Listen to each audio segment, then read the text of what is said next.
When Henry saw the ballroom doors open and she walked in late, wrapped in scarlet red, with the whole world seeming to spin around her, he knew his life would never be the same again. A billionaire used to controlling everything. A woman carrying invisible scars in her chest. A red dress. A look that pierced straight through his soul. And the certainty that some encounters don't happen by chance. They happen to transform us. Henry Callahan never felt comfortable at ceremonies. No matter how many times he attended gala events, lavish weddings, or business dinners, there was always that feeling of being out of place, as if he were watching life through a foggy window. He was the man who built empires of concrete and steel, who transformed abandoned lots into gleaming skyscrapers. But when it came to genuine human connections, he felt like a stranger in unfamiliar territory. On that sunny Saturday afternoon, Henry sat in the third row at his best friend David's wedding ceremony. The venue was stunning. A glass ceiling allowing natural light to flood the space, white and green flowers hanging from elegant structures, the soft sound of a string quartet filling the air with delicate melodies. Everything seemed perfect, meticulously planned. He adjusted the knot of his Italian tie, watching the guests around him chatting animatedly, laughing, sharing stories. But Henry was silent. His gaze swept across the room with that cold analysis he'd developed over the years, calculating, measuring, keeping his distance. He noticed the venue's architecture, the way the wooden beams supported the ceiling, the impeccable acoustics, everything except the emotions pulsing around him. Then the double doors of the hall opened, and Henry's world stopped. Malene Wright entered with the rush of someone who knew she was late, but with the grace of someone who wouldn't let that diminish her. She wore a scarlet red dress that seemed to have been designed specifically for her, fitted enough to follow every curve of her body elegantly, yet flowing at the hem, creating a smooth movement with each step. The discreet cutout on the back revealed just enough tanned skin, and the fabric shimmered subtly under the natural light flooding the hall. Her brown hair fell in loose waves over her shoulders, dancing lightly with the breeze that came in with her. There was a slight flush on her cheeks, apart from being late, apart from the embarrassment of interrupting the ceremony, but her eyes, her gray-green eyes sparkled with a mixture of determination and sweetness that Henry had never seen before. She crossed the center aisle with quick steps, but not rushed ones. She apologized in a husky whisper to the guests in the first rows, and then her eyes met his. It was as if lightning struck through Henry's chest. The air left his lungs all at once. He felt an unexpected warmth rise from the base of his neck, spreading throughout his body. For the first time in years, his analytical mind went completely silent. There were no calculations, no strategies, no distance. There was only her. Malene held his gaze for a moment, a second, maybe two, but it felt like an eternity. A small smile touched her lips, almost conspiratorial, as if saying, "Yes, I know I caused a scene. So what?" Henry smiled back. Not the polite, calculated smile he used in business meetings. It was a genuine smile, involuntary, impossible to contain. She looked away first, continuing to the altar where the bride Sophie was already positioned. Malene took her place beside the other bridesmaids, adjusting her dress with delicate hands, and Henry realized he was still holding his breath. David, the groom, shot a curious look at Henry, eyebrows raised, a mischievous smile on his lips. Henry ignored it, keeping his eyes fixed ahead, but his heart was pounding like it hadn't in years. The ceremony continued, but Henry barely heard the officiant's words. His attention was completely captured by the woman in red, who now held the bride's bouquet standing beside the altar. He watched the way she lightly bit her lower lip when something moved her, the way her eyes sparkled when Sophie and David exchanged vows, the single tear that rolled down her cheek when the couple kissed. She was pure emotion, pure life, pure truth. And Henry, for the first time, felt completely alive. When the ceremony ended and guests began to stand, applauding and chatting animatedly, Henry remained seated for a moment. He needed to process what had just happened. It didn't make sense. He didn't believe in love at first sight. That was the stuff of cheap romantic movies and self-help books. It was irrational, impulsive, childish, but his heart didn't care about logic. He stood up, adjusting his jacket, and followed the flow of guests toward the garden where the cocktail hour would take place. The outdoor space was equally impressive. Edison pendant lights creating a magical atmosphere among the trees, high-top tables with white tablecloths strategically scattered about, an outdoor bar serving sophisticated drinks. Soft jazz music floated through the air, mingling with the sound of laughter and clinking glasses. Henry grabbed a glass of champagne and watched from a distance. He saw her again. Malene was beside Sophie, laughing at something the bride had said, carefully adjusting her veil. There was an intimacy in that gesture, a deep friendship that was evident in every movement. She's something special, isn't she? Henry turned and found David beside him, still dressed as the groom, with that annoying smile of someone who knew exactly what was happening. Who? Henry tried to sound casual, but his voice betrayed him. Don't even try, man. I saw the way you looked at her when she walked in. I thought you were going to pass out. Henry took a sip of champagne, avoiding David's gaze. Malene is Sophie's best friend since college. Lives in New York, works in interior design. She's amazing at what she does. David made a dramatic pause. And she's single. Henry felt his heart race again, but kept his expression neutral. That doesn't mean anything to me. Of course it doesn't. David patted him on the shoulder. But in case you change your mind, she's right there. And you should go talk to her before someone with fewer hang-ups than you does. David walked away laughing, leaving Henry alone with his thoughts. He looked again in Malene's direction. She was now alone, observing the lit garden, holding a glass of rosé wine. The wind played with her hair, and she closed her eyes for a moment, as if absorbing the beauty of that instant. Henry made a decision. He crossed the garden with firm steps, his heart pounding in his chest, his mind screaming at him to pull back. But something stronger, something visceral and impossible to ignore, pushed him forward. When he stopped beside her, Malene opened her eyes and turned. For a moment, neither of them said anything. They just looked at each other. And Henry realized she was nervous too, the way her fingers gently gripped the glass, the slight flush that returned to color her cheeks. You arrived late, Henry finally said with a half smile. But you transformed the entire room with it. Malene tilted her head, a playful smile touching her lips. It was intentional. I like making memorable entrances. Mission accomplished. She laughed, a soft, genuine sound that made Henry's chest tighten. And you are... Henry? Henry Callahan, friend of the groom. Malene Wright, friend of the bride. She extended her hand, and when Henry touched it, he felt an electric current run up his arm. Her skin was soft, warm, and he held on for a second longer than socially acceptable. Neither of them seemed to mind. And as the music continued playing and the lights danced among the trees, Henry knew with that silent, terrifying certainty that his life would never be the same again. The evening moved forward with the smoothness of a familiar melody. But for Henry and Melon, every second seemed suspended in the air, loaded with unspoken possibilities. They remained there in the garden, illuminated by hundreds of small lights hanging from the trees like captured stars, surrounded by the distant murmur of conversations and laughter, but completely isolated in their own universe. Henry held his champagne glass but barely touched it. All his attention was focused on the woman in front of him. The way she tilted her head slightly when listening, the way her eyes sparkled with intelligence and curiosity, the soft smile that played on her lips as if holding delicious secrets.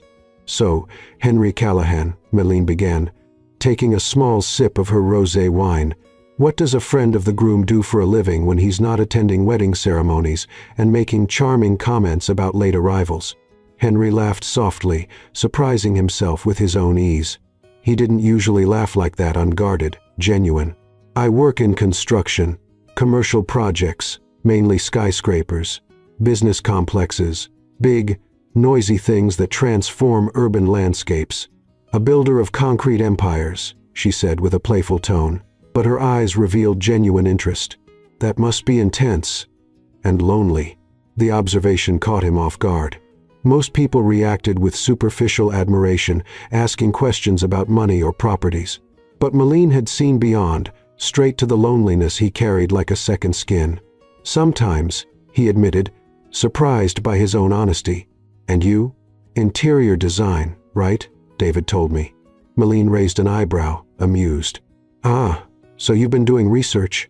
Let's just say I received inside information." She laughed, and the sound filled Henry's chest with a strange, comforting warmth. "Yes, I'm an interior designer. I have my own studio in New York. I work mainly with residential spaces. I help people transform houses into homes. It's different from what you do. You create structures. I create atmospheres." "Structure and soul," Henry murmured, more to himself than to her. "Maybe we're more alike than it seems." Milline observed him for a long moment, as if trying to decipher hidden layers. Then, with a soft smile, she said, "Maybe. Or maybe we're exactly what the other needs to be complete." The statement hung in the air between them, bold, vulnerable, loaded with a meaning that both felt but neither dared to name yet. Henry took a step closer, closing the distance between them. He could smell her perfume now, something floral and warm, with notes of jasmine and vanilla that made his head spin slightly. "Are you always this direct?" he asked, his voice huskier than he intended. "Only when it matters," she replied, holding his gaze without blinking. The wind blew softly, carrying with it the scent of the garden flowers and the promise of something new. Milline shivered slightly. The red dress, despite being stunning, didn't offer much protection against the evening breeze. Without thinking, Henry removed his jacket and placed it over her shoulders. His fingers brushed the bare skin of her back for an instant, just a fleeting touch, but enough to make them both catch their breath. "Thank you," Milline whispered, pulling the jacket closer to her body. She could feel his warmth still embedded in the fabric, and something inside her melted. "I can't let you freeze while we're having the most interesting conversation I've had in years." "Years?" Milline teased. "Is that sad or flattering?"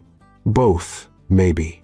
They began walking slowly through the garden, side by side, with no specific destination, just following the path of illuminated stones that wound between flower beds and ancient trees.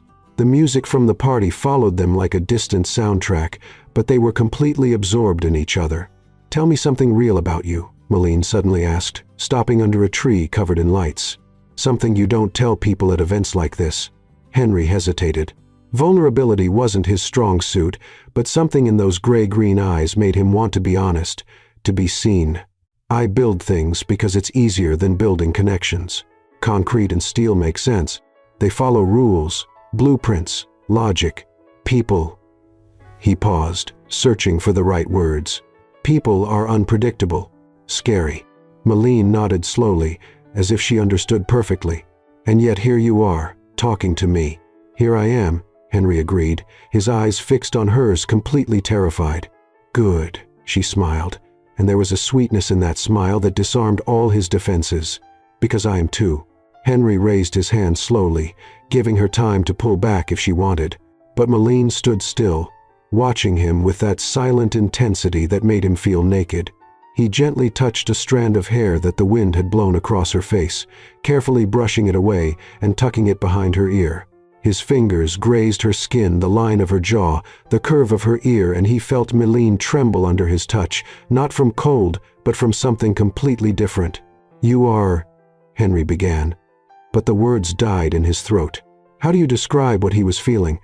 How do you put into words the sensation of falling and flying at the same time? "I know," Milline whispered, and Henry realized she really did know. She felt the same. His hand was still close to her face, and Milline, in a gesture that seemed both bold and completely natural, tilted her head slightly, pressing her cheek against his palm. Henry closed his eyes for a moment, absorbing the sensation, the warmth of her skin, the softness, the absurd intimacy of that simple gesture. "Milline." Sophie's voice broke through the moment, like an unwanted alarm clock. They both stepped back quickly, like teenagers caught doing something forbidden. The bride approached with a radiant smile, still in her white dress, followed by David. "There you are. We've been looking everywhere. I need you for photos with the bridesmaids." Milline smiled at her friend, but Henry saw the reluctance in her eyes. "Of course. I'm coming." Sophie looked between the two with a mischievous gleam in her eyes. "Sorry to interrupt. Whatever was happening here, just talking," Milline said quickly, but the blush on her cheeks betrayed her. David put his arm around Henry's shoulders, dragging him a few steps back. "Let the girls go. You and I need to talk." Milline handed the jacket back to Henry, her fingers lingering on his for a second too long. Their eyes met again, and in that look there was a silent promise. "This isn't over." "See you later," she asked softly, only for him to hear. "Definitely," Henry replied, his voice carrying something he couldn't name. Milline followed Sophie toward the hall, but looked back one last time. Henry remained there, watching her disappear among the lights and guests, the jacket still warm from her body in his hands.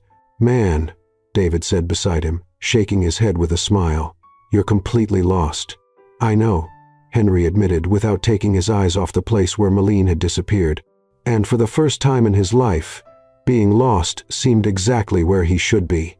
Later, when the photos were finished and guests began moving toward the main hall for dinner and dancing, Henry searched for her in the crowd.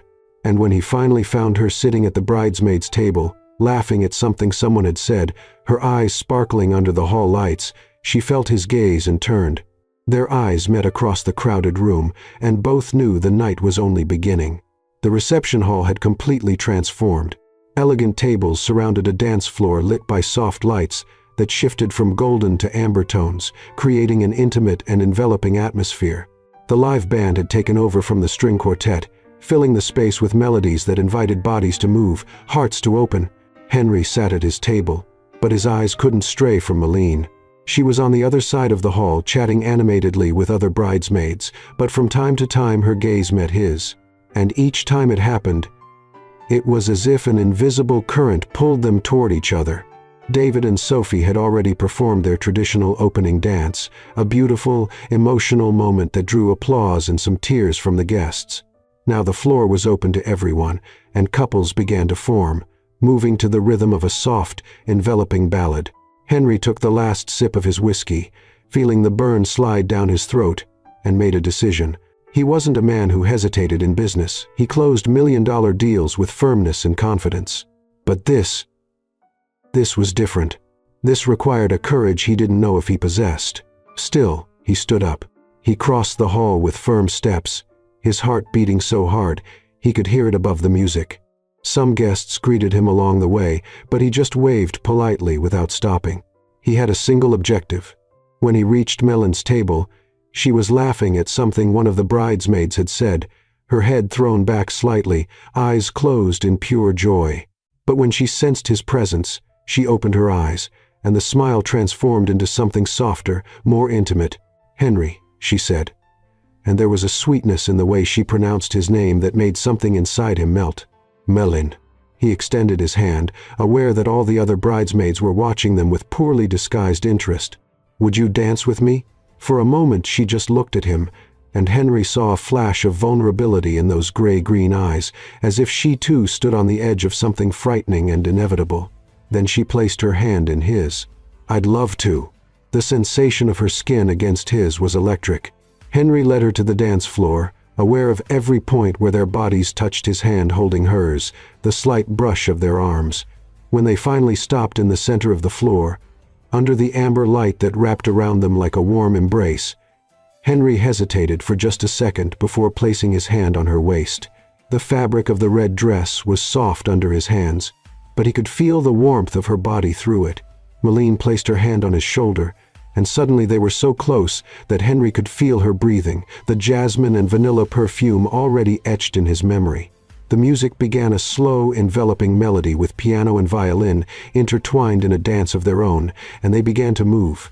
At first it was hesitant, careful, but then something happened, an inexplicable synchronicity, as if their bodies had known each other for a long time. Henry guided her gently, but Milline followed with a confidence that surprised him. Each step was a silent conversation, each movement a revelation. "You dance well," Milline murmured, her eyes fixed on his chest, as if afraid to meet his gaze. "Mandatory lessons in adolescence," Henry replied with a half-smile. "My mother insisted that every gentleman should know how to dance." She was right. Milline finally raised her eyes, and when their gazes met, Henry felt the air sucked from his lungs. They were so close now he could count every eyelash, see the small golden flecks in her eyes, feel the warmth radiating from her. "Milline," he began, but didn't know how to finish the sentence. She smiled a small, nervous, completely disarmed smile. "I know," His hand on her waist moved slightly, rising a few inches up her back, feeling the curve of her spine through the dress. Meline closed her eyes for a moment, and Henry saw her lips part slightly, as if trying to control her breathing.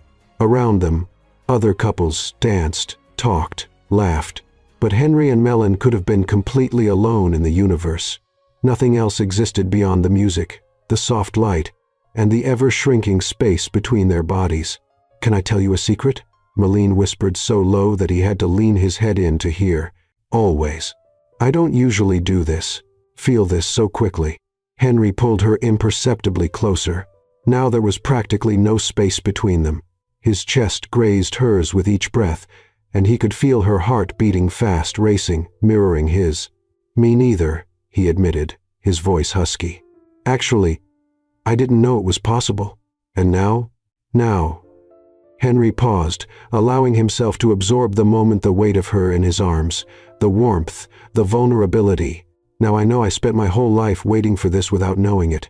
Meline bit her lower lip, and Henry saw her eyes shine with contained emotion. "Henry, you can't say things like that." "Why not?" "Because it makes me believe. And that's bad." She laughed softly, but there was a sadness in that sound that made Henry's heart tighten. "I've believed before," she continued, "and it hurt too much when it ended." There it was, the invisible scar she carried. Henry felt a wave of protectiveness so strong it scared him. He wanted to wrap her up completely, protect her from any past or future pain, make her never doubt being loved again. "Who hurt you?" he asked, his voice lower now, almost a growl. Meline shook her head slightly. "It doesn't matter anymore. Or at least I thought it didn't matter, until I met you." The music continued, but they barely moved now. They stood in the center of the floor, wrapped around each other, oblivious to the world.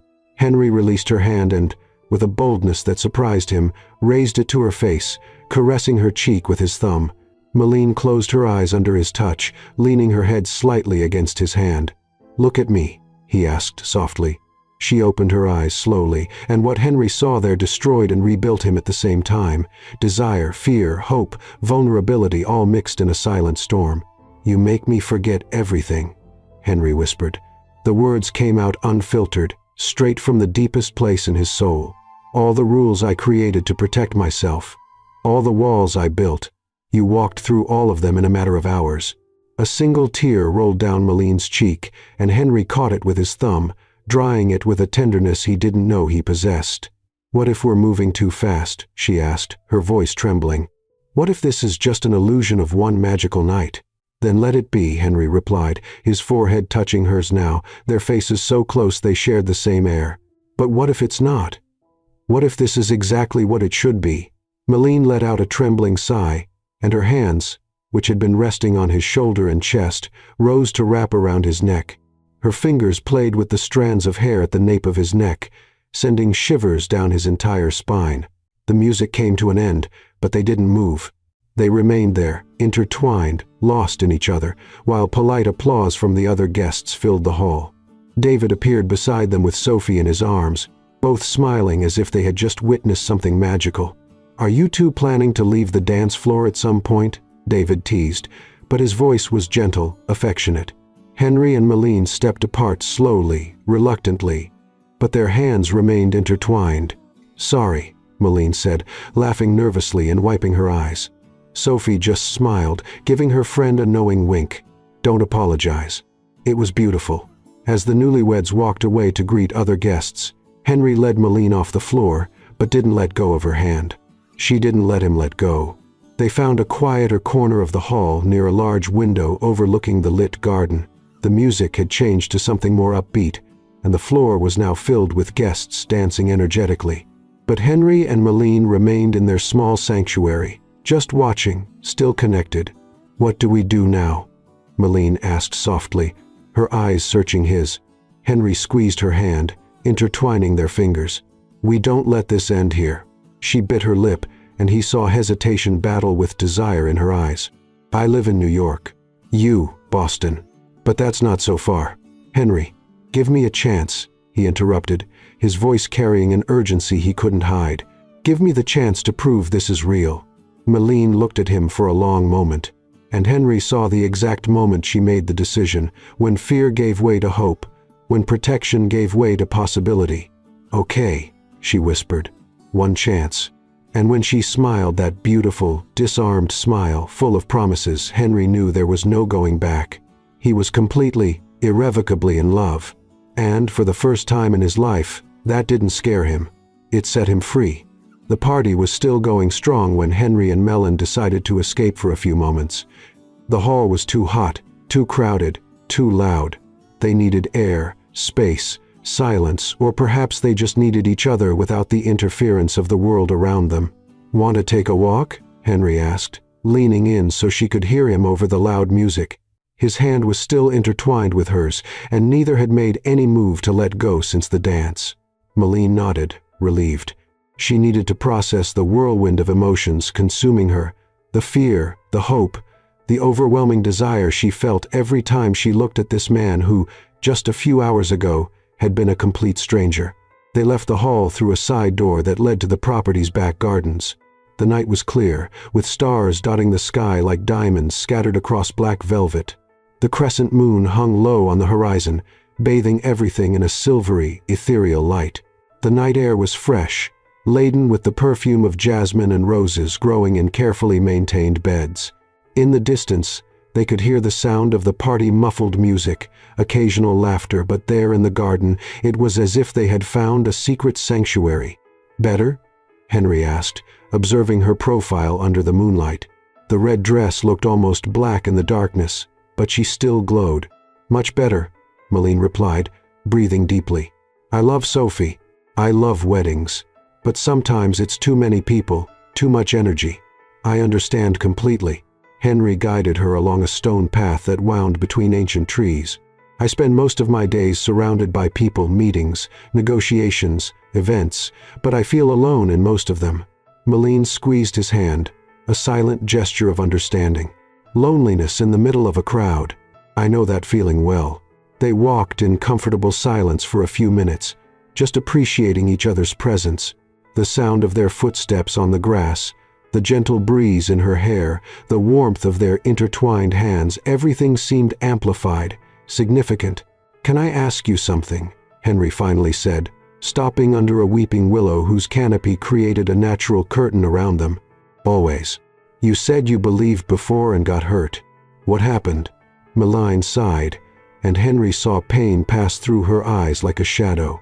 She turned, looking at the lit garden in the distance, as if she needed physical distance to talk about something that still hurt. "I was engaged," she began, her voice low but firm. 3 years ago, I thought he was the love of my life. We planned everything, the house, the kids, the entire future. I was so sure." She paused, and Henry saw her hands tremble slightly. He moved behind her, wrapping his arms around her, offering silent support. Milleen allowed herself to relax against him, grateful for the solidity of his presence. "And then, 2 weeks before the wedding, I found out he was having an affair with my cousin." A bitter laugh escaped her lips. "Cliché, right? But the pain wasn't cliché. It was devastating." Henry held her tighter, feeling anger toward a man he'd never met, toward someone capable of hurting something so precious. "He was an idiot," Henry said, his voice rough with contained emotion. "Maybe. But what hurt most wasn't the betrayal itself. It was realizing I had built an entire imaginary life with someone who was never real. I was so in love with the idea of him, the idea of us, that I never really saw who he was." Milleen turned in his arms, facing him. Her eyes shone with unshed tears, but there was strength in them too. The strength of someone who survived and chose to keep believing, even while afraid. "Since then, I've built walls. I've dated people, of course, but I never let anyone truly get close. Never risked feeling this again. Until now," Henry completed softly, caressing her face. "Until now," she agreed, and there was fear in her voice, but also a quiet courage that impressed him deeply. Henry took her face between his hands, forcing her to look at him. "I'm not him. I'm not going to hurt you, Milleen. I know it's too early to make promises. I know we barely know each other, but—" He paused, searching for the right words. "But I feel something when I look at you, something that goes beyond logic. beyond time. And I want to explore this. I want to truly know you. Not the idea of you, but you. Your fears, your scars, your dreams, everything." Malene let out a trembling sigh, and a tear finally escaped, rolling down her cheek. Henry wiped it away with his thumb, that gesture already becoming familiar between them. "You scare me," she admitted, "because I want to believe. And that terrifies me." "I'm scared too," Henry confessed, his forehead touching hers.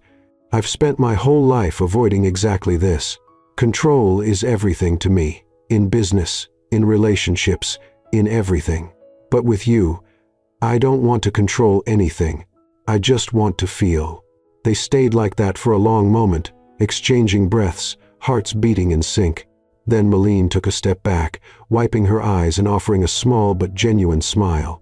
"Your turn. Tell me something about you, something that scares you." Henry laughed softly, running his hand through his hair, a nervous gesture that Malene was already beginning to recognize. "I'm afraid of waking up one day and realizing I built an empire, but forgot to build a life.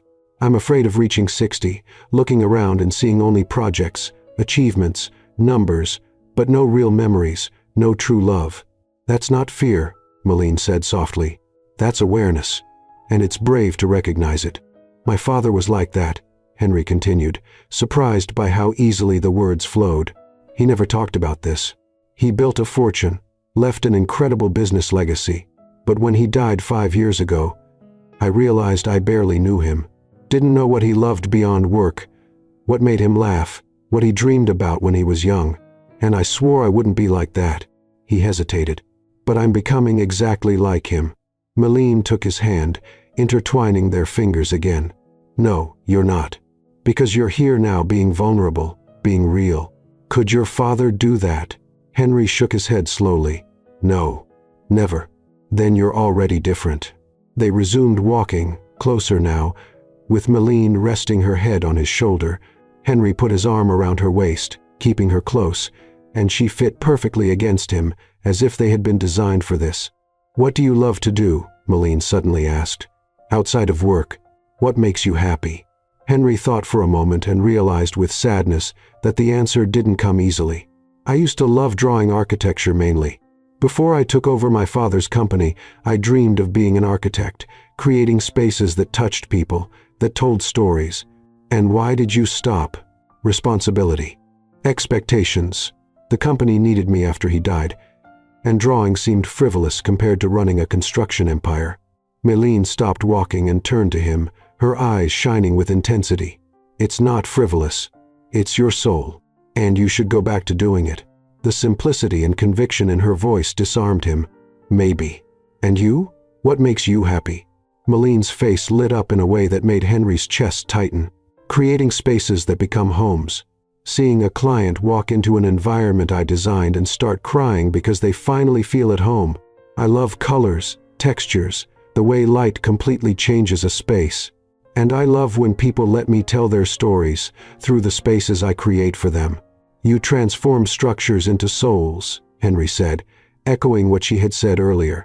"I build the bones, you give them life." Malene smiled, and it was the most beautiful smile Henry had ever seen. "We should work together someday. You build, I decorate. It would be perfect." "It would be," Henry agreed. But both knew they were talking about something bigger than professional projects. The path led them to a small ornamental pond, where an arched wooden bridge crossed the dark water.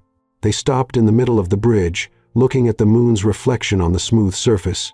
"Malene," Henry said, his voice serious now, "when the party's over, when you go back to New York, and I go to Boston, I don't want this to end here." She turned to him, and in the silvery moonlight, she looked ethereal, almost unreal. "I don't either, but I'm so afraid." "Then let's be afraid together," he interrupted, taking both her hands. "But let's not let fear win. Not again." Malene bit her lip, considering. Then slowly she nodded. "Okay, but promise me one thing. Anything. If at some point this becomes just an idea, just a fantasy, promise we'll be honest. That we won't build something false just because we want it to work." Henry pulled her close, wrapping his arms around her. "I promise. And you promise the same?" "I promise." They sealed the promise with a long, deep embrace, two strangers who somehow were no longer strangers, two lonely souls who found something like home in each other's arms. In the distance, they heard voices approaching other guests also seeking fresh air. Reluctantly, they began walking back toward the hall. "Tomorrow," Henry said as they approached the light and sound of the party. "Can I take you to your hotel?" Milline looked at him.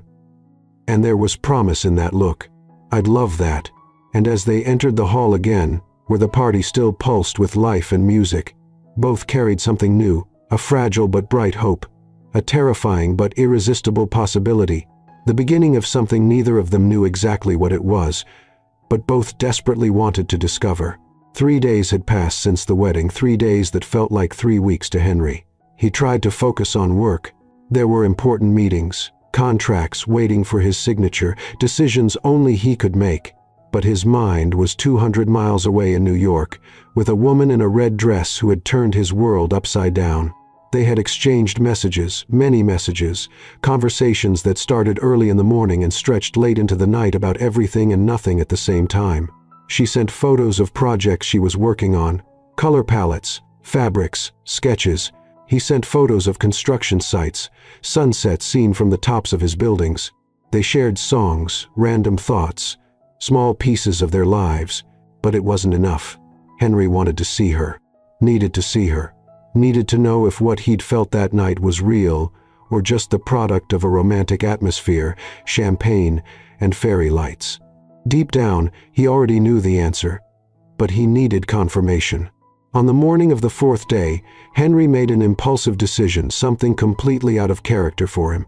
He canceled all his meetings, ignored his assistant's protests, and booked a flight to New York.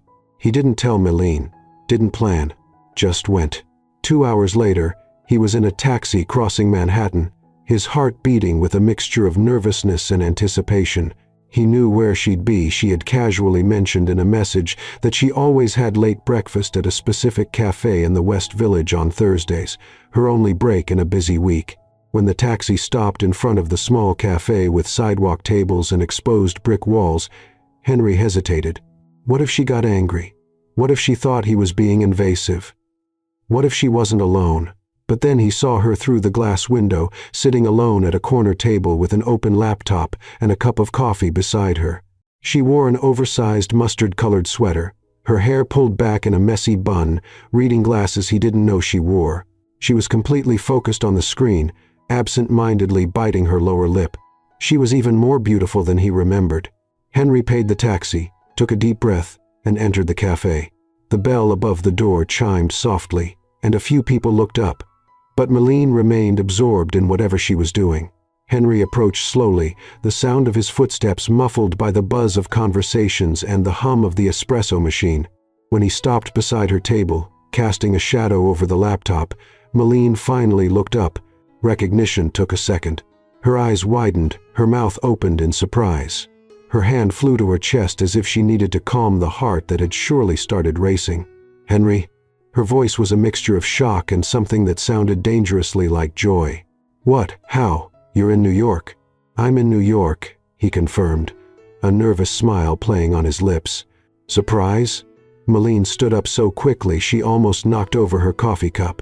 For a moment they just looked at each other, and then she was in his arms, throwing herself against him with a force that caught him off guard.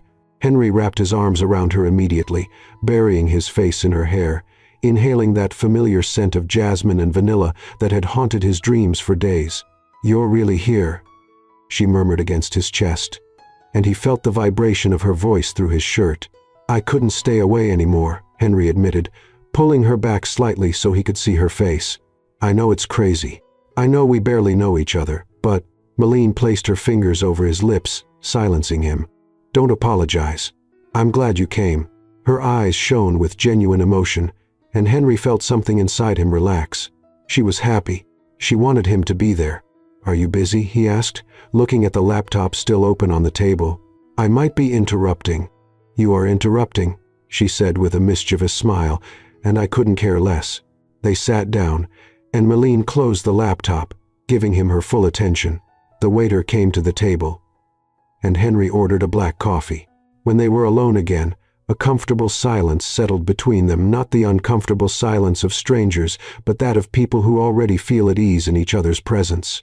"So," Malene began, resting her chin on her hand and observing him with those perceptive eyes, "you flew to New York just to have coffee with me." "I flew to New York because I can't stop thinking about you," Henry replied with brutal honesty. "Because every message we exchanged makes me want more.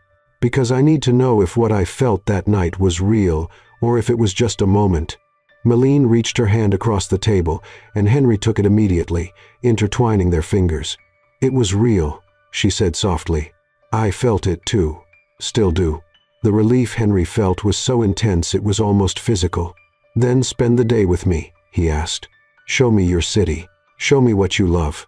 Let me truly get to know you." Malene bit her lip, considering.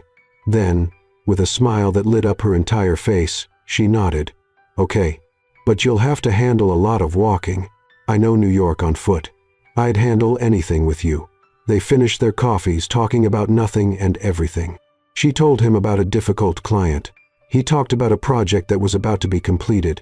But the words didn't matter as much as the way they looked at each other, how their hands remained intertwined on the table, how the world around them disappeared when they were together.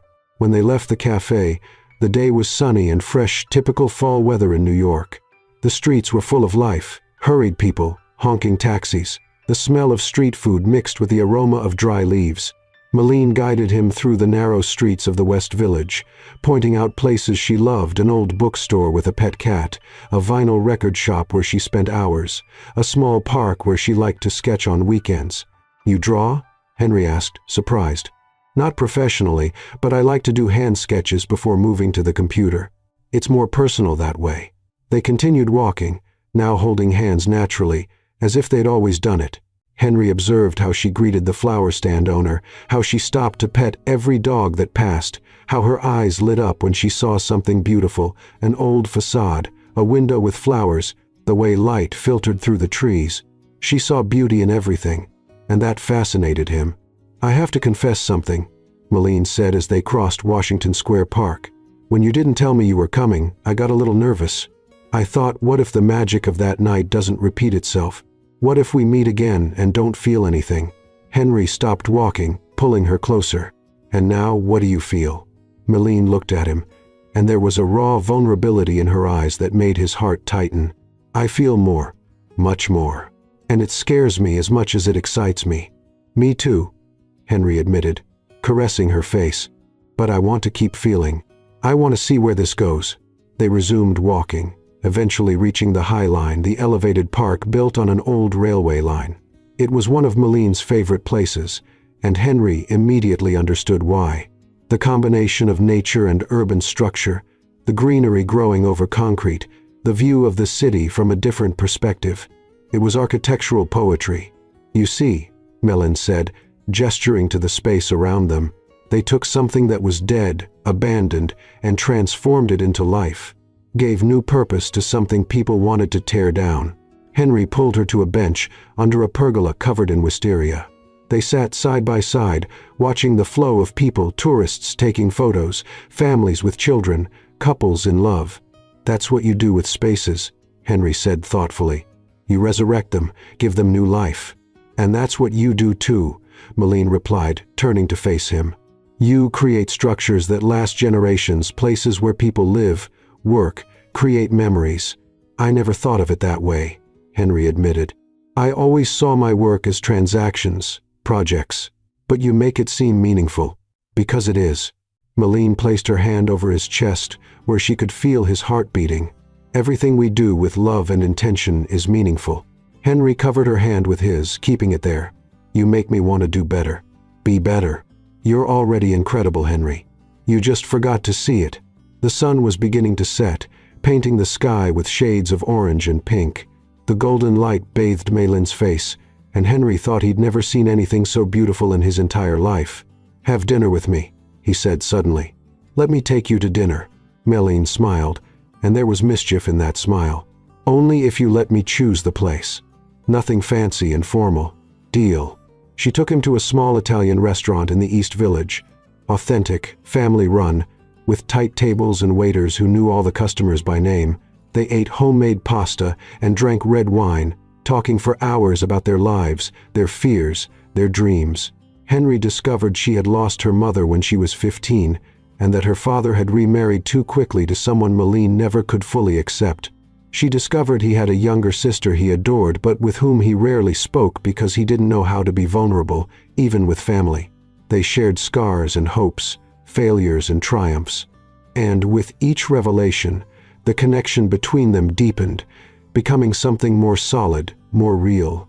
When they left the restaurant, it was already night, and New York glowed with millions of lights. Henry insisted on walking her home, and Milline didn't protest. They walked slowly, prolonging the moment, neither wanting the night to end. When they finally reached her building in Chelsea, they stopped in front of the entrance. Milline turned to him, and there was something in her eyes. Desire, fear, invitation. "Thank you for today," she said softly. "It was perfect. You don't need to thank me. I'm the one who's grateful you let me into your world." They stood there very close, the air between them charged with unresolved tension. Henry wanted to kiss her, God, how he wanted to. But something made him hesitate, the fear of ruining the perfection of the moment, of moving too fast. Milline, as if reading his thoughts, stood on her tiptoes and kissed his cheek, lingering there for a moment that felt like an eternity. "Good night, Henry," she whispered against his skin. "Good night, Milline." She pulled away reluctantly, entering the building. Before the door closed completely, she turned one last time. "When do I see you again?" Henry smiled. "Tomorrow, if you'll let me." "I will." And then she disappeared inside the building, leaving Henry alone on the sidewalk, smiling like a lovesick fool because that's exactly what he was. The next morning arrived with a bright blue sky and a fresh breeze that carried the promise of a perfect day. Henry woke up in his hotel with a feeling he hadn't experienced in years, pure anticipation without anxiety, without the weight of responsibilities, just the excitement of seeing Milline again. She had sent a message at 7 in the morning. "Come to my studio. Want to show you where the magic happens. Address, 428 West 25th Street, 3rd floor. Bring coffee." Henry smiled as he read it, already imagining her writing it, probably still in bed with messy hair and that oversized sweater she wore yesterday. He stopped at a cafe on the way and got 2 lattes, one with caramel, because she had casually mentioned during dinner that it was her favorite, and he stored every detail as if they were small treasures. Her studio was in an old brick building in Chelsea, with creaky stairs and walls that told stories of decades past. Henry climbed the 3 flights, the smell of fresh coffee mixing with the scent of paint and wood that permeated the building. The studio door was ajar, and he could hear soft music playing inside, something jazz instrumental, perfect for working. He knocked lightly before pushing the door open and entering. And then he stopped, simply absorbing what he saw. The space was magical. Enormous floor-to-ceiling windows flooded the environment with natural light, creating a golden glow that made everything seem ethereal. The walls were white, but every inch was covered with inspiration. Mood boards with fabrics, photos, magazine cutouts, color palettes ranging from soft to vibrant. A large work table dominated the center of the space, covered with material samples, woods, metals, stones, fabrics of every imaginable texture. There were sketches scattered about, some still in progress, others already finished with detailed notes. Shelves full of design books, architecture, magazines, material catalogs. Plants hung from the ceiling and rested on every available surface, bringing life and oxygen to the creative space. And in the middle of all this was Milline. She had her back to him, leaning over the drawing table, completely absorbed in what she was doing. She wore faded jeans and a white linen blouse that fell loosely over her body, the sleeves rolled up to her elbows. Her hair was pulled back in a low, messy ponytail with loose strands framing her face. There was a graphite pencil tucked behind her ear and another in her hand, moving quickly across the paper. Henry stood in the doorway for a moment, just watching. She was so focused, so completely in her element that it was like seeing a version of her the rest of the world rarely witnessed. There was grace in her movements, the way she tilted her head to study the drawing, how she bit her lower lip when something wasn't right, how her graphite-stained fingers danced across the paper. "Are you going to stand there all day or come in?" Milline said without turning around, but he could hear the smile in her voice. Henry laughed, entering the space completely. How did you know I was here? I felt it, she replied simply, finally turning to face him. Her eyes sparkled, and there was a graphite smudge on her cheek that made her look even more adorable. And you brought coffee, my hero. He handed her the cup, and when their fingers touched, that familiar spark passed between them, constant, inevitable. Caramel? She asked after the first sip, her eyes widening with surprise. You mentioned it yesterday. Malene looked at him with an expression Henry couldn't completely decipher, but there was warmth there and something that seemed dangerously close to admiration. You pay attention, always. She bit her lip, that gesture he was already beginning to recognize as her sign of happy nervousness, and turned back to the drawing table. Come, let me show you what I'm working on. Henry approached, standing behind her close enough to feel her warmth, but maintaining a respectful distance. Malene pointed to the drawing on the table, a detailed sketch of a living room with notes about materials, colors, lighting. This is a project for a young couple in Brooklyn. They just bought their first apartment, a small, kind of dull space, but it has so much potential. Her voice came alive as she spoke, her hands gesturing animatedly. See here, this wall is going to be deep teal blue, almost like the ocean at dusk. And this window, we're going to remove the old trim and install something cleaner, more modern, to let the light in completely. Henry watched not just the drawing, but the passion that radiated from her, the way she saw possibilities where others would see limitations. It's beautiful, he said.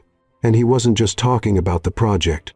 Malene turned, and suddenly they were very close. She had to tilt her head back to look at him, and Henry could see every detail of her face, the small freckles on her nose, the golden ring around her pupils, the perfect shape of her lips. You haven't even seen the best part yet, she said softly, and then took him by the hand, pulling him to another area of the studio.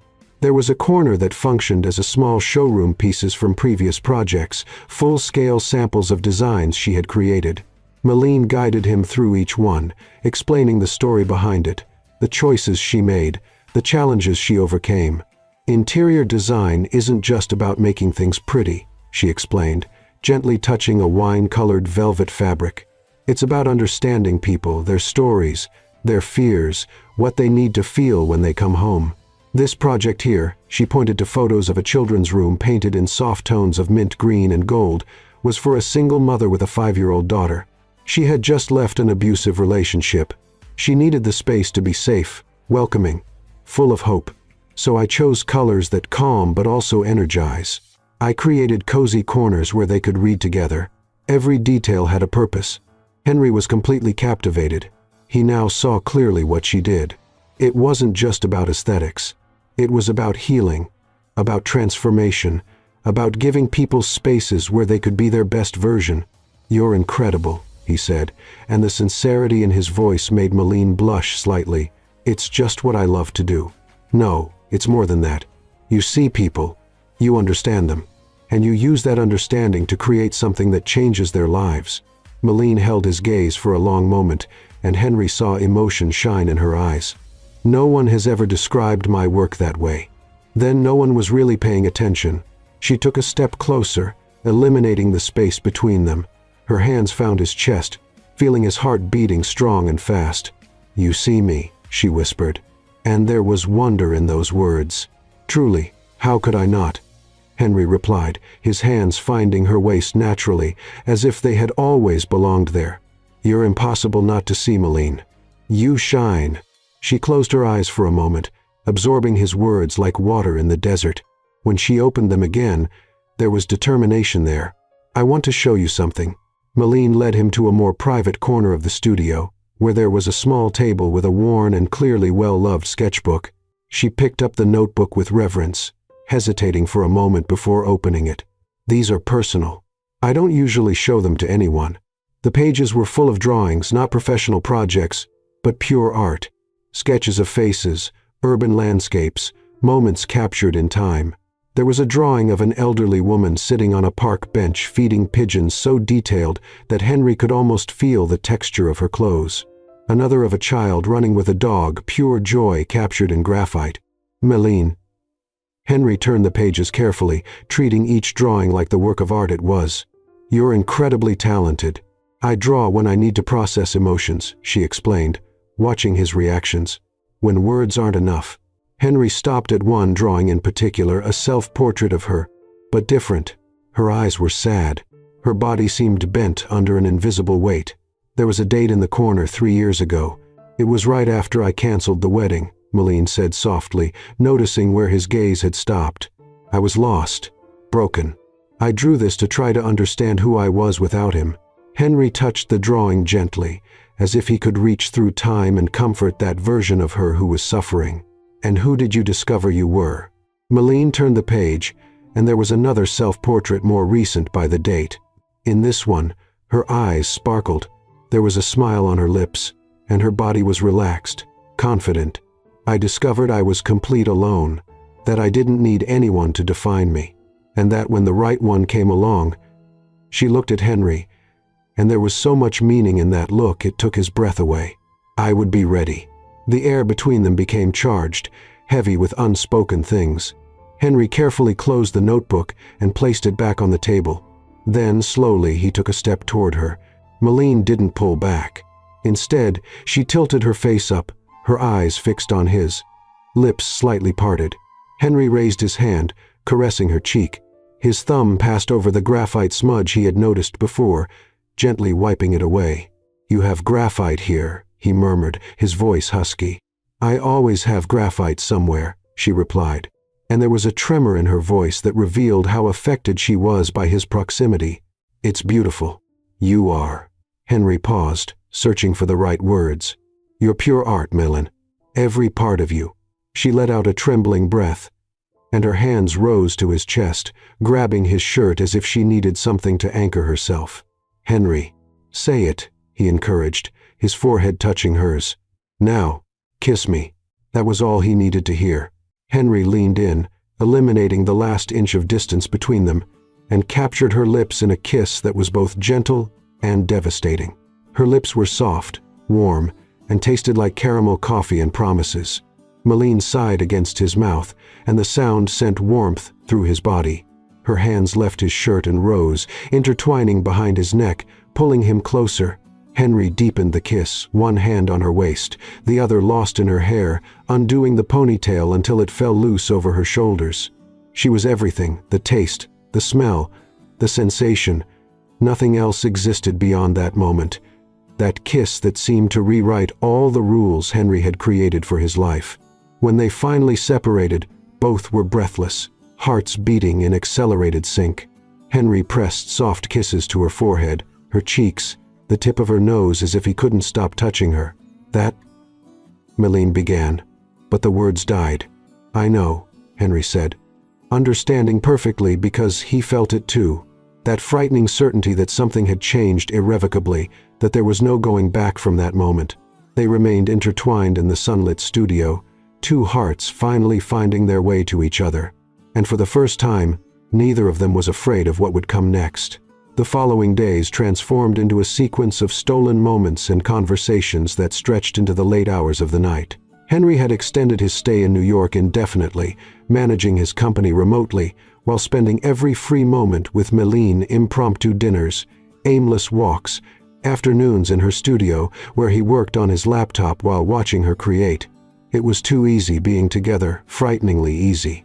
But there was something unspoken hovering between them, a tension that grew with each prolonged look, each touch that lasted longer than it should, each kiss that left them both wanting more. They were dancing around something inevitable, and both knew it. On the fifth night, the weather turned. An autumn storm hit New York with force, strong winds, torrential rain that beat against the windows like impatient fingers, thunder that made the buildings tremble. Henry was in Milline's apartment for the first time, a small but cozy space in Chelsea that was completely her. Walls in soft shades of gray and blue, plants everywhere, eclectic art on the walls, a perfect mix of vintage and modern. They had planned to go out for dinner, but the storm made it impossible. Instead, Milline improvised something in the kitchen: pasta with homemade tomato sauce, red wine, soft music playing in the background while Henry watched, leaning against the doorframe, completely enchanted by the domesticity of the moment. "You cook?" he asked, surprised. "I manage." Milline replied with a smile, stirring the sauce. "I learned out of necessity. After my mom died, my dad kind of gave up on the kitchen. It was either me or pizza every day. I'm sorry about your mother." Milline shrugged, but he saw the pain pass through her eyes. "It was a long time ago. But it still hurts, especially because she'll never know the person I became, never see my studio, my projects, or—" She paused, looking at Henry with a vulnerable expression. "Or meet someone important in my life." The weight of those words hung in the air. Someone important. It was the first time either of them had verbalized what this was becoming. "She would be proud of you," Henry said softly, moving closer. "Anyone would be." Milline turned to him, and there were tears shining in her eyes that she was trying to hold back. "Sorry, didn't mean to get melancholic." Henry pulled her into a hug, and she allowed herself to melt against him, her face hidden in his chest. "Never apologize for feeling. It's one of the things I love most about you." Milline pulled back slightly, looking at him with surprise. "Love?" Henry realized what he'd said, the word that had escaped without filter. He could backtrack, soften it, but he decided to be brave. "Yes, love. I know it's too soon. I know I should be more cautious. But Milline—" He took her face in his hands. "I'm falling in love with you. Probably already am in love. And it terrifies and excites me at the same time." She let out a trembling breath, and a tear finally escaped, sliding down her cheek. "Henry, you don't have to say anything," he rushed to add. "There's no pressure. I just needed you to know."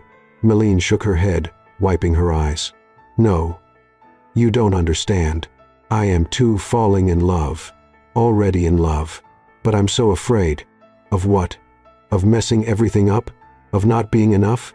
Of you discovering all my broken parts and deciding it's not worth it?"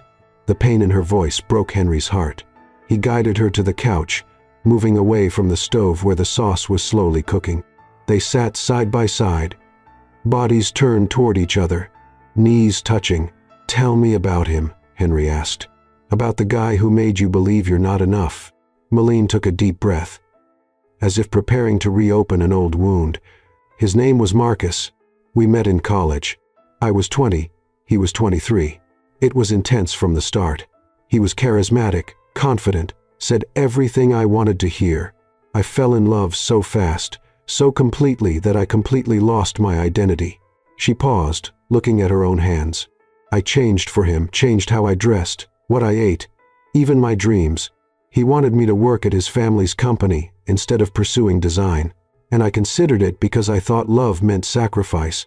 Henry felt anger growing inside him but stayed quiet, letting her speak. "We planned the wedding for a year. I was so excited, so certain I was building my perfect life. And then 2 weeks before, my cousin, who was one of the bridesmaids, confessed to me they'd been having an affair for months. And the worst part—" her voice failed. "The worst part is that he said it was my fault, that I wasn't exciting enough, interesting enough, beautiful enough. He was a jerk," Henry said vehemently, "and he was completely wrong. I know that now. But at the time I believed him. I spent 2 years thinking there was something fundamentally wrong with me, that I was incapable of being fully loved." Henry took her hands, intertwining their fingers. "Look at me." Milline slowly raised her eyes. "You're everything. You're beautiful, talented, kind, passionate. You light up every space you enter. And anyone who doesn't see that is blind or an idiot, probably both." She laughed through the tears, and the sound was like music to his ears. "You really believe that?" "With every fiber of my being." Milline moved closer, pressing her forehead against his. "I'm afraid of feeling too much and losing everything again," she confessed. "Because what I feel for you is infinitely stronger than anything I've ever felt before. And if I lose this, if I lose you, I don't know if I'd survive." Henry released one of her hands and placed it on his own chest, where his heart beat strong and fast. "Feel it. I'm here. I'm not going anywhere. I'm not him."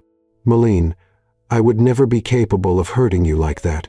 How can you be so sure?" "Because the idea of causing you pain destroys me. Because when I look at you, I don't see someone who needs to change. I see someone perfect exactly as they are." He hesitated, then decided to go all the way. "Because I'm afraid too. I'm afraid of not being the man you deserve, of being too cold, too distant, too damaged by my own past. It was Milline's turn to take his hand and press it against her own heart. Then, let's be afraid together. But let's not let fear win. Outside, a thunderous roar shook the building, and the rain beat with renewed force against the windows.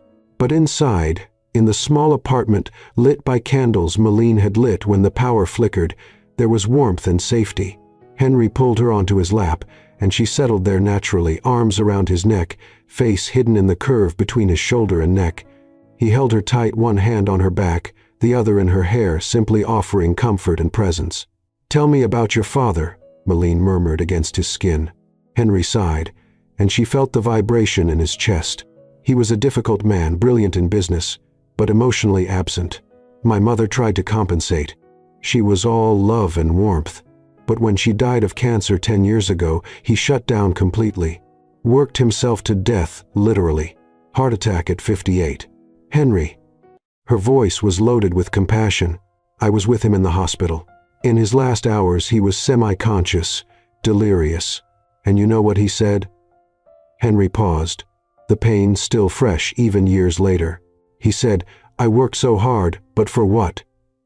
And then he looked at me with such sadness and whispered, "Don't make my mistake, son. Don't forget to live." Milline pulled back to see his face, wiping away tears Henry hadn't even realized were falling. "And are you living now?"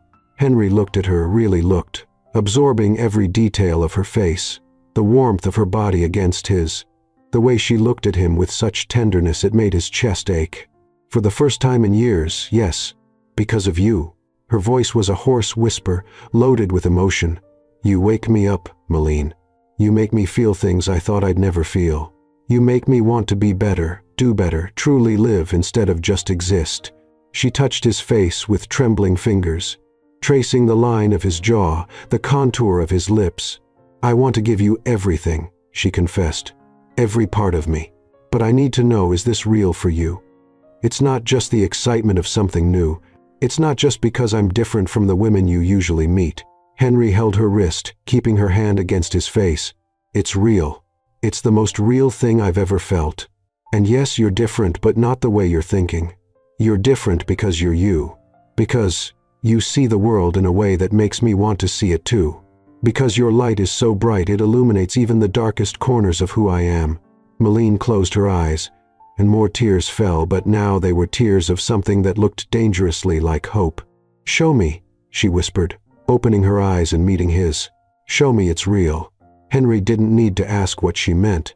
He could see it in the fire in her eyes, in the way her body pressed against his, in the accelerated breathing that mirrored his own. He kissed her slowly at first, almost reverent, as if she were something precious he was afraid to break. But Milline deepened the kiss, her hands intertwining in his hair, pulling him closer, asking for more. The outside world disappeared, the storm, the rain, everything. There were only the two of them, finally giving in to what they'd been resisting since that first night at the wedding. When they finally separated, both breathless, Henry pressed his forehead against hers. "Stay with me tonight," he asked. "It doesn't have to be anything more than this. Just stay. Let me hold you." Milline smiled, that beautiful disarmed smile he was beginning to consider his greatest addiction. "Okay, but first, we need to save dinner. I think the sauce is burning." They laughed together, and the sound filled the apartment with lightness and joy. They got up from the couch, and Henry helped her in the kitchen, moving around her with a familiarity that seemed impossible for something so new. Later, after eating pasta burned at the edges but perfect in every other way, after sharing more wine and more stories, they lay together on the couch, intertwined under a soft blanket. The storm continued outside, but inside there was peace. And for the first time in years, both allowed themselves to believe that maybe, just maybe, love didn't have to hurt. Maybe it could heal. The weekend arrived with an unexpected invitation.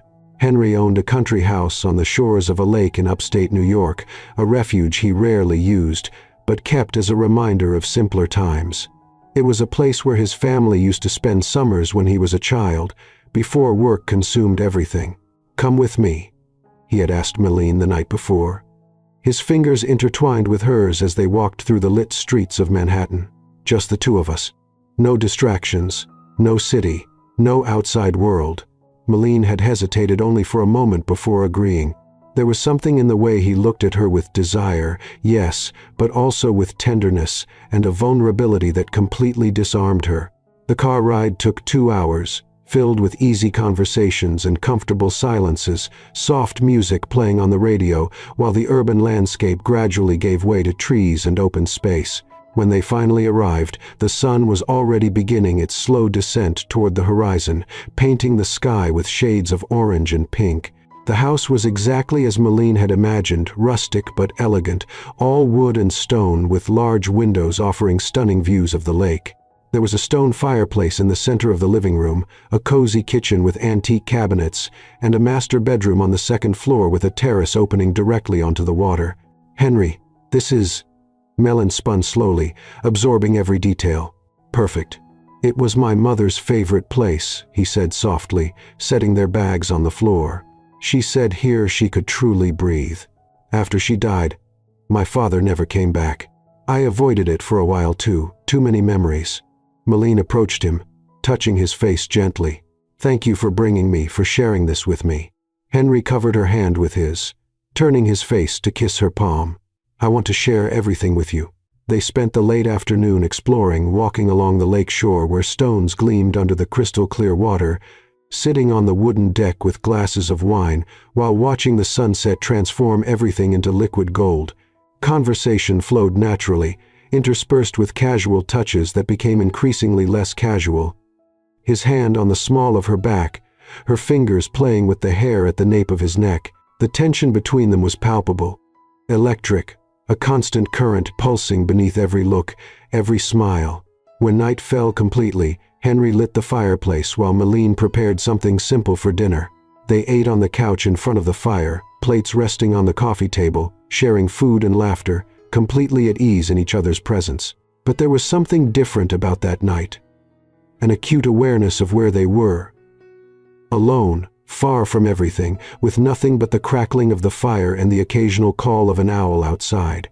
"Dance with me," Henry said suddenly, extending his hand.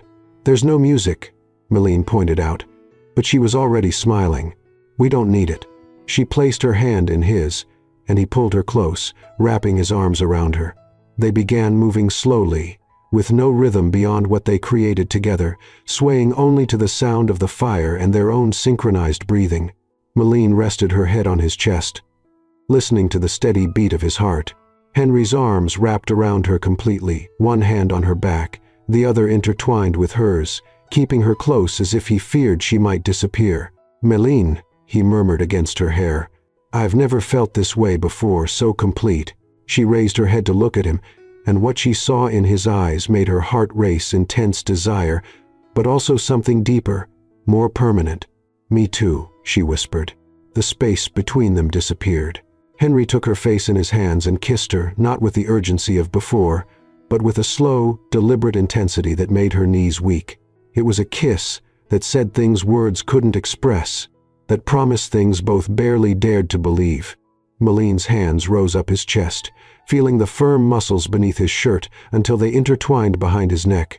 She pressed against him, eliminating any space that might still exist between their bodies. When the kiss deepened, Henry lifted her in his arms in one smooth motion, and Malene automatically wrapped her legs around his waist.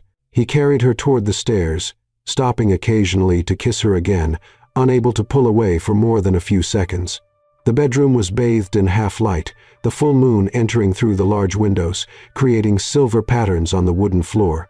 Henry set her down gently at the foot of the bed, but didn't step back. Instead, his hands found her face again, fingers tracing her cheekbones, her jaw as if memorizing every contour. "Are you sure?" he asked, his voice husky. "We can stop at any time. There's no pressure." Melon placed a finger over his lips, silencing him. "I'm sure. More sure than I've been of anything." She took his hands and guided them to the buttons of her blouse, a silent permission. Henry took a deep breath, as if he needed a moment to absorb the reality of what was happening, and then, with fingers that trembled slightly, began unbuttoning each button with reverent attention.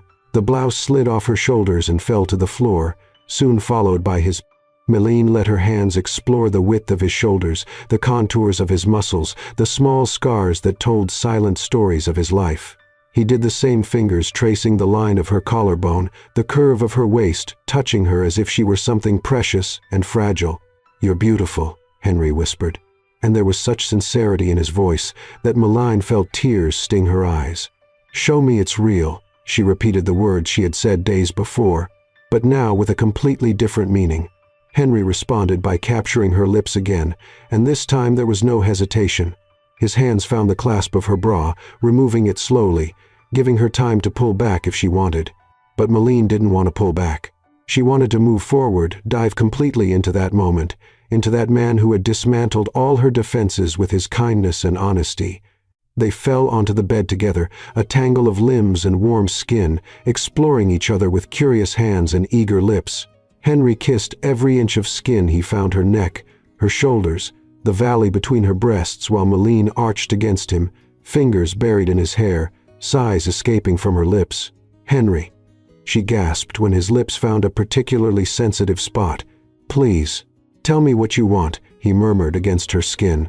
"I want to hear you say it. I want you. Every part of you. Completely." Something inside Henry broke with those words. He moved over her, supporting himself on his arms so as not to crush her, and looked deeply into her eyes. "I'm yours," he said simply. "Completely yours." When they finally came together, it was with deliberate slowness, each movement intentional, each touch meaningful. It wasn't just physical. It was emotional, spiritual, a complete fusion of two people who had spent so long alone and finally found home in each other. Milene held his face, keeping his eyes fixed on hers as they moved together, creating a rhythm that was uniquely theirs. Tears rolled silently down her cheeks, but not from sadness, from relief, from joy, from a completeness she thought she'd never feel again. "I love you," she whispered, and the confession came as naturally as breathing. Henry's eyes widened, and then a smile spread across his face, pure, genuine, radiant. "I love you," he responded, kissing her deeply. "God, how I love you." They lost themselves in each other in shared pleasure, in the absolute intimacy of that moment. The outside world ceased to exist. There was no past, no future, only the perfect and immense now they shared. When they finally reached the peak together, it was with whispered names and silent promises, bodies trembling, souls intertwined in a way that seemed impossible to separate again. Afterward, they lay side by side, skin against skin, bodies still intertwined, breathing gradually calming. Henry pulled the sheet over them and turned on his side to face her, one hand lazily tracing the line of her spine. "I never thought a moment like this could exist," he admitted, his voice thick with emotion. Milene smiled, caressing his face. "Now it's ours forever."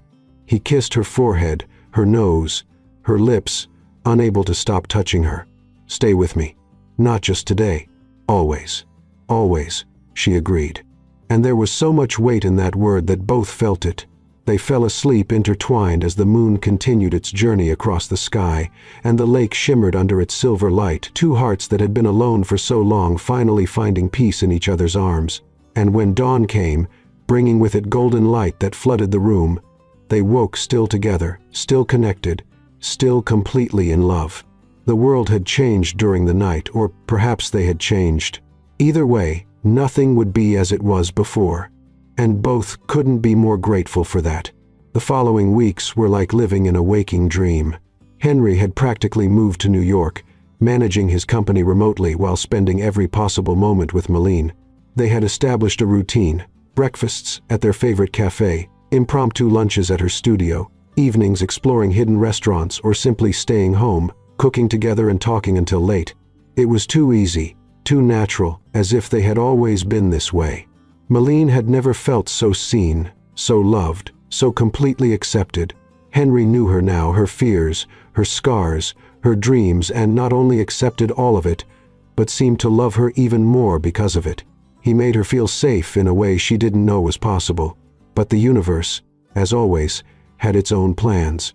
It was an ordinary Tuesday when everything changed. Milene was at the studio working on a project for an important client when her phone vibrated a message from a number she hadn't saved but recognized immediately. Her stomach tightened. "Maddie, need to talk to you." It's important. Please. Marcus. She stared at the phone screen for a long moment, her heart beating irregularly. Marcus. 3 years without any contact. And now he appeared out of nowhere, using the nickname only he used to use as if he had the right. Her hands trembled as she set the phone aside, trying to return to work. But the words on the screen seemed to burn in her retina. Need to talk to you. It's important. Why? Why now? Why precisely when she was finally happy, when she had finally built something real and beautiful with Henry? Another message arrived. I know I have no right to ask, but please, just coffee. I need to say things I should have said a long time ago. Malene took a deep breath, trying to calm the whirlwind of emotions, anger, confusion, curiosity, all mixed in a heavy mass in her chest. She should ignore it, should block the number and move on. But there was a small, annoying part of her that needed to know, needed closure perhaps, or needed to prove to herself that it really didn't mean anything anymore. Without thinking too much, because if she thought about it, she probably wouldn't do it, she typed a response. Tomorrow, 10 a.m., cafe at Chelsea Market. Don't make me wait. The response came almost immediately. I'll be there. Thank you, Maddie. Malene dropped the phone as if it were burning. What had she just done? Why did she agree? And more importantly, should she tell Henry? She spent the rest of the day divided, unable to concentrate completely on work. When Henry showed up at the studio in the late afternoon with Thai food and that smile that always made her heart melt, she almost told him. The words were on the tip of her tongue. But something made her hesitate, maybe fear of worrying him unnecessarily, maybe shame at still feeling anything, even if it was just anger for a man who had hurt her so much, or maybe just wanting to protect the perfect bubble they had built, even if for one more day. So she said nothing, ate with him, laughed at his jokes, let him kiss her as if nothing was wrong. And that night, as they slept intertwined in her bed, she stayed awake for hours, staring at the ceiling, questioning the decision she had made. The next morning, Malene woke before Henry. He was deeply asleep, one arm thrown over her possessively even in sleep. She observed his relaxed face, the worry lines softened, lips slightly parted, and felt a wave of love so intense it almost hurt. She didn't want to lose this. Didn't want to lose him. Carefully, she disentangled herself from his arms and dressed silently. She left a note on the kitchen table. Early meeting with client. Love you, M. And left before he could wake up and ask questions she wasn't ready to answer. Chelsea Market was busy when she arrived, full of tourists and rushed locals, grabbing coffee before work. Malene found a table in the back of the cafe where they could have some privacy and waited. 10 came. Then 10, 5, 10, 10. For a moment she thought he wouldn't come, and felt a strange mixture of relief and disappointment. But then, she saw him crossing the cafe with that confident walk she used to find attractive but now just irritated her. Marcus looked different, older perhaps. He had gained some weight, and there were lines around his eyes that weren't there before. But it was still him, the same blue eyes, the same rehearsed smile. Maddie, he said when he reached the table, and there was something in his voice she couldn't identify. Thank you for coming. I know that. Don't call me Maddie, she interrupted, her voice colder than intended. You lost that right 3 years ago. He nodded, swallowing hard, and sat in the opposite chair. Fair. Malene, then. Tense silence settled between them. Malene waited, refusing to make this easy for him. You look beautiful. Marcus tried, but she just stared at him coldly until he looked away. Okay, straight to the point then, please. He took a deep breath. I messed up everything completely, and I've spent the last 3 years trying to understand why. I went to therapy, worked on myself, and realized I was a complete idiot, that I hurt you in ways I can't even begin to explain. Malene crossed her arms, keeping herself protected. If you came here expecting forgiveness— No, he interrupted quickly. I mean, yes, I hope someday you can forgive me, but that's not why I'm here. I'm here because I broke up with Vanessa with your cousin a year ago. Malene felt a pang, not of pain or jealousy, but of something that looked more like indifference. And I need to know this, why? Because I realized I made the biggest mistake of my life. That you were everything I needed, and I threw it away for nothing, for empty excitement and inflated ego. He leaned forward, and Malene saw tears shining in his eyes. I still love you, Malene. Never stopped. And I know I don't deserve it, I know I messed up too badly, but is there any chance we could try again?" The words hung in the air like lead. Malene stared at him, at the man she had loved so completely, who she had almost married, who had completely destroyed her ability to trust, and realized with surprising clarity that she felt absolutely nothing. There was no anger, no pain, not even satisfaction in seeing him suffer. There was just emptiness, like looking at a stranger. "No," she said simply. Marcus blinked, as if he hadn't expected such a direct answer. "Malene, please. I've changed. I'm different now." "It doesn't matter," she interrupted, and her voice was firm. "Sure, you could be a completely different person, could have changed completely, and still the answer would be no. Why? Because I loved you. Past tense. I loved you with every part of who I was, and you took that love and shattered it, made me question my worth, my beauty, my capacity to be loved, and it took me years to rebuild myself." Tears began rolling down her face, but her voice remained steady.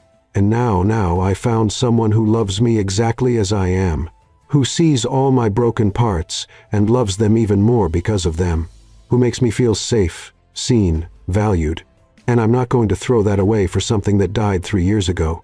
Marcus was crying now too, and Malene felt a pang of compassion, not love, not desire, just the sadness of seeing another human being suffer. "I really messed up everything, didn't I?" he said, his voice broken. "Yes, you did. But you know what? I'm grateful." He looked up, confused. "Grateful?" "Yes, because if you hadn't destroyed what we had, I never would have found what I truly deserved. I never would have met Henry. Never would have understood the difference between someone who says they love you and someone who actually loves you." Melon stood up, grabbing her bag.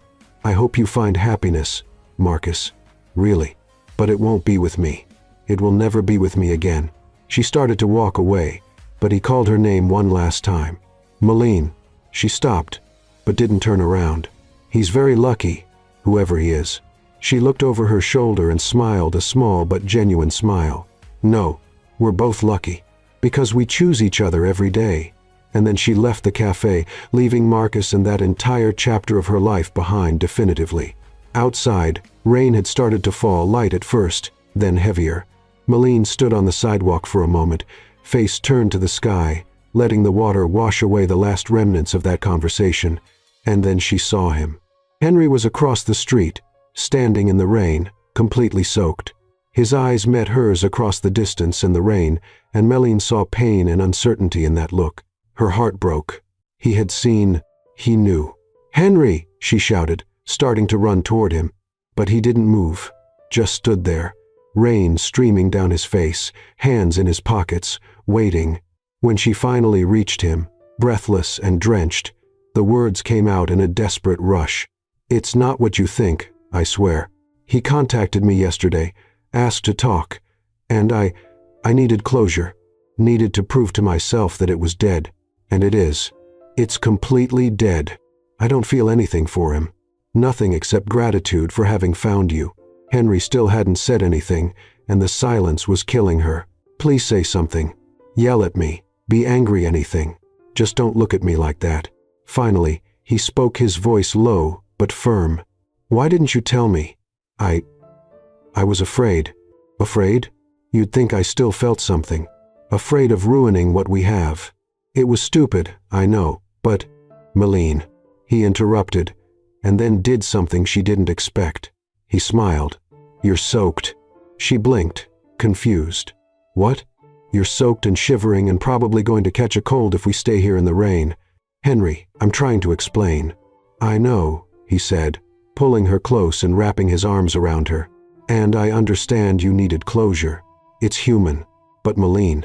"Yes? Next time. Tell me. Because I trust you completely, and I want you to trust me too." Tears mixed with rain on her face. "You're not angry?" "No. Because I saw you leave that cafe, and I saw everything written on your face. Saw that you chose us. Chose this." He held her tighter. "And that's all I need to know." Malene buried her face in his chest, sobbing now from relief, from love, from gratitude for this incredible man who loved her even when she didn't deserve it.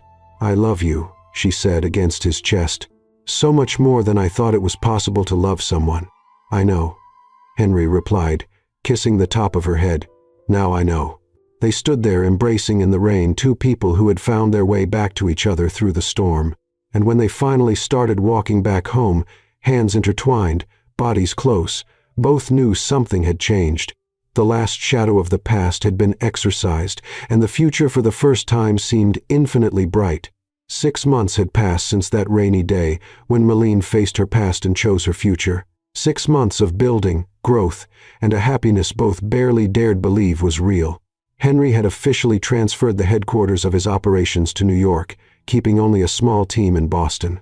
It wasn't an impulsive decision, it was calculated, thought out, but fundamentally motivated by something he had never allowed to guide his choices before: love. And Milline had grown her studio, hiring 2 assistants and accepting larger, more ambitious projects. But the most important project was still to come. It was a clear spring morning when Henry took her to a location he'd kept secret for weeks. They drove about an hour outside the city, Milline trying to extract information from him the entire way. But Henry just smiled mysteriously and kept his lips sealed. "We're almost there," he finally said, turning onto a gravel road lined with ancient trees. "Henry Callahan, if you brought me out here to kill me and hide my body, know that Sophie knows exactly where I am," Milline joked. But there was genuine curiosity in her voice. He laughed, squeezing her hand. "Trust me." And she did, completely. When they finally stopped, Milline looked out the window and her heart tightened. Before them stood an old mansion, not the exaggerated grandeur of a palace, but the decadent elegance of something that was once magnificent and now forgotten. The stone walls were covered in ivy, broken windows reflected the morning sun, and the surrounding garden had transformed into a beautiful but wild jungle. It was sad and beautiful at the same time. "What is this place?" Milline whispered, getting out of the car as if in a trance. Henry joined her, putting his arm around her waist. It was a private estate, built in the 1922. It belonged to a family of artists, painters, writers, musicians. They used to host salons here, gathering creatives from everywhere. But it was abandoned 15 years ago when the last owner died without heirs. Milline walked toward the entrance, touching the stone walls with reverence. She could feel the history there, the lives that had been lived, the creativity that had flourished. "Why did you bring me here?" Henry approached, standing behind her, hands on her shoulders. "Because I bought it. And I want it to be our project together." Milline turned so fast she almost lost her balance. "You what?" "I bought it. And I have a proposal." His eyes shone with an excitement she rarely saw, the excitement of a man pursuing a dream, not just a profit. "I restore the structure, bring back the architectural integrity, reinforce the foundations, create the bones, and you give it life. Create the spaces, tell the story. But what for?" Henry shook his head, a slow smile spreading across his face. "No. We're going to transform it into an arts and design center, a space where emerging artists can work, exhibit, create. There will be studios, galleries, workshop rooms, a place where creativity can flourish as it flourished here a century ago." Tears began to fill Milline's eyes. "Henry, and there's more." He turned her to face him completely. "I want an entire wing dedicated to your studio. A space where you can work, teach, inspire the next generation of designers. Your name, your vision, your legacy. I don't know what to say." "Say yes. Say you'll build this with me, not just this building, but a life, a future." Milline looked back at the mansion, seeing through the decay to the possibility Henry saw. And then she looked at him, the man who had entered her life like a tornado and transformed absolutely everything. "Yes," she whispered. 1,000 times yes. Henry pulled her into a deep kiss, and when they separated, both were smiling like lovesick fools. "There's one more thing," he said, and there was nervousness in his voice now. "More? How can there be more?" Henry took a deep breath, and then, to Milline's complete shock, got down on one knee. The world stopped. "Milline, right," he began, and his voice trembled slightly.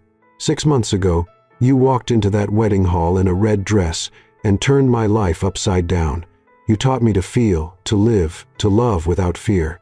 You made me want to be better, do better, build things that matter." He pulled a small velvet box from his pocket, opening it to reveal a simple but stunning ring, a deep blue sapphire surrounded by small diamonds. "This stone reminded me of you, strong, rare, absolutely unique. And I know it's fast. I know some would say we're crazy, but when you know, you know. And I know I want to spend every day of the rest of my life loving you, supporting you, building dreams by your side." Tears flowed freely down Meline's face now. "So, my love, my partner, my best friend, will you marry me?" "Yes," Meline practically shouted, pulling him to his feet and throwing herself into his arms. "Yes, yes, yes." Henry laughed, spinning her in the air before setting her back down and sliding the ring onto her finger. It fit perfectly, as if it had always been destined to be there. They kissed under the morning sun in front of the mansion that would soon become the symbol of everything they built together, and the whole world seemed to celebrate with them. Birds sang. The wind blew gently. Even the wild flowers around them seemed brighter. The following months were a whirlwind of planning, both for the mansion's restoration and for the wedding. Meline insisted on something intimate, just close family and dear friends. Henry agreed easily. All that mattered was her. They decided to marry at the mansion itself, even still under construction. There was something poetic about it, beginning their marriage in the place that symbolized not just their shared project, but their own journey of restoration and renewal. The wedding day arrived with a perfectly blue sky.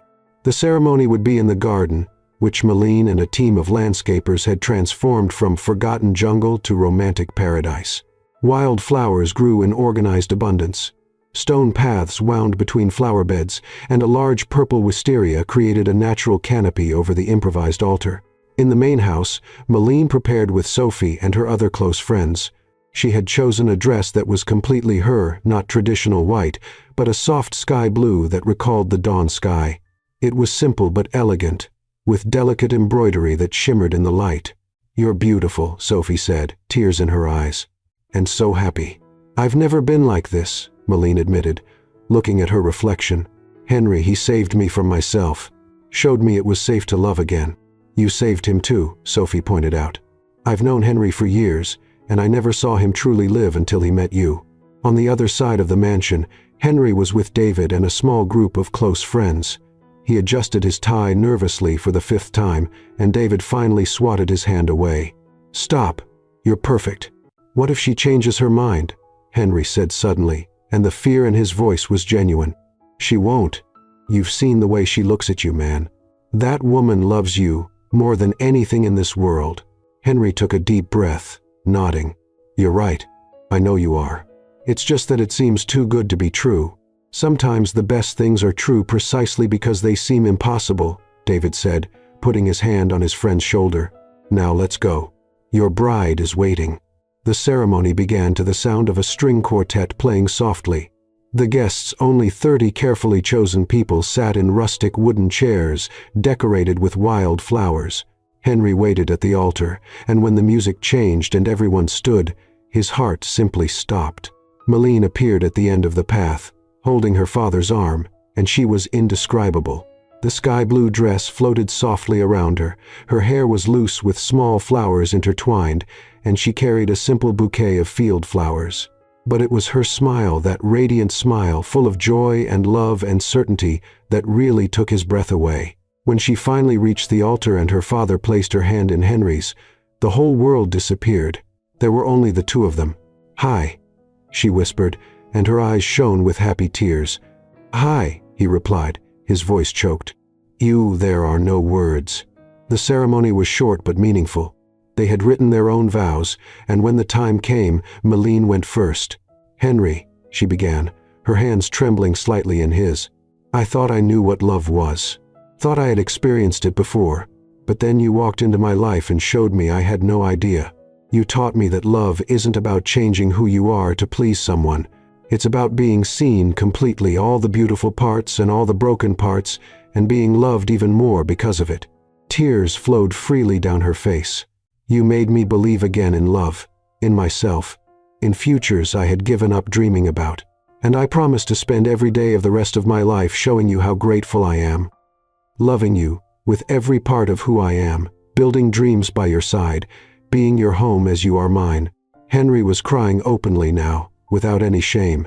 He wiped his eyes and began his own vows. "Milline, I spent 35 years building structures but avoiding building a life. I was good at concrete and steel, but terrible at human connections.